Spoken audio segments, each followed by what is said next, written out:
Photographing established and upcoming models, whether for print or broadcast work, is a terrific source of revenue for a lot of shooters. Lighting for this type of image is usually relatively flat, allowing just enough contouring for the viewer to get an immediate feel for the contours of the face. The shadow is usually no darker than 2/3 of a stop below the key.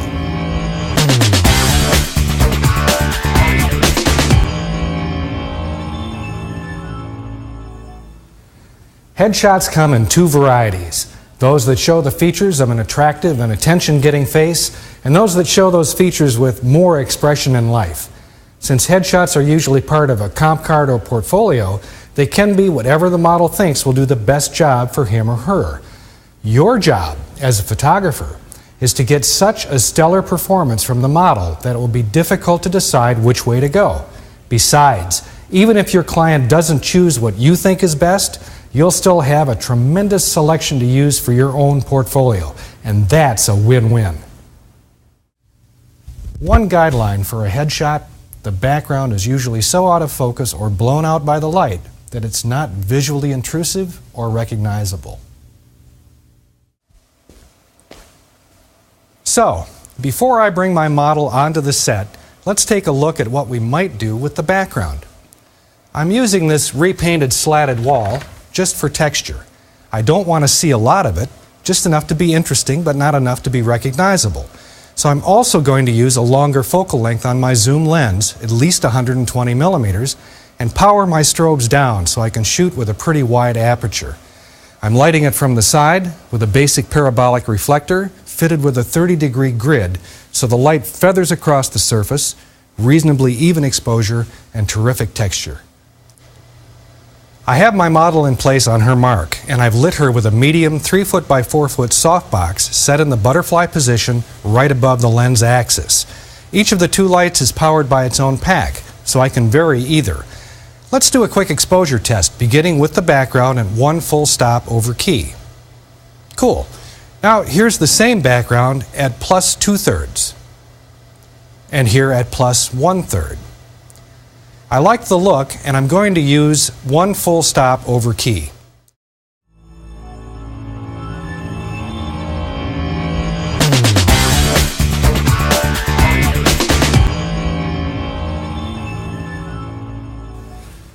Here's a power tip for the adventurous. Overexposure with digital equipment is very different from that with film. With film, the grain and emulsion seemed to act like a fiber optic, and it carried the light away from the area of overexposure, kind of softening as it went. It's not the same with digital. When a pixel has received the maximum amount of light it can hold, it's done. The result is a clean break between over and normal exposure. A creative digital photographer will play with this until it's understood, then exploit it for profit.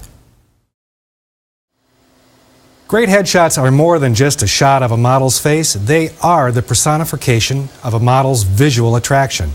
Now, let's see how this same light works with a male model. All right, Michael, look right at camera.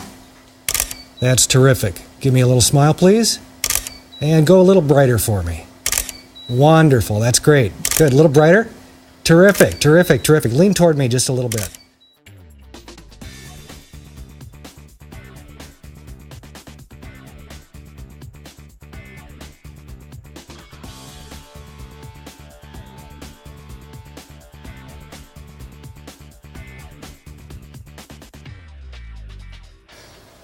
Getting a great look is so much easier when the lighting is planned and totally controlled.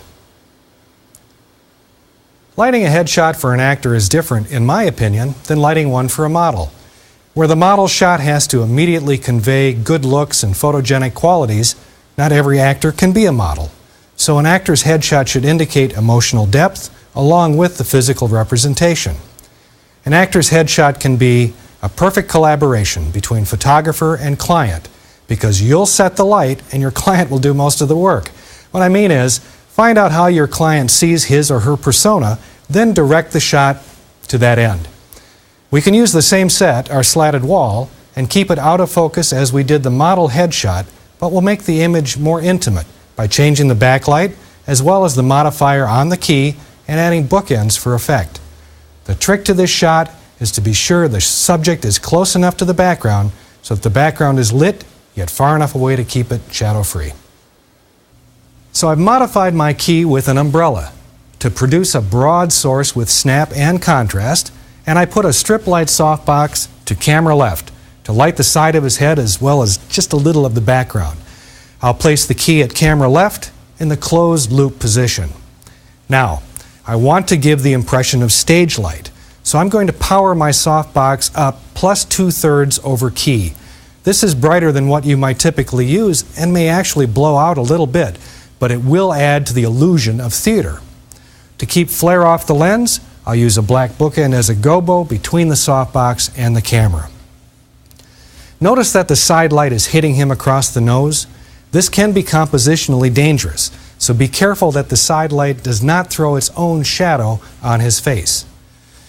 Now, to further the impression of a mix of stage lighting, I'm also going to add a hair light at camera right, and for that I'll use a standard parabolic reflector, but I'm going to fit it with a grid spot to create a spotlight.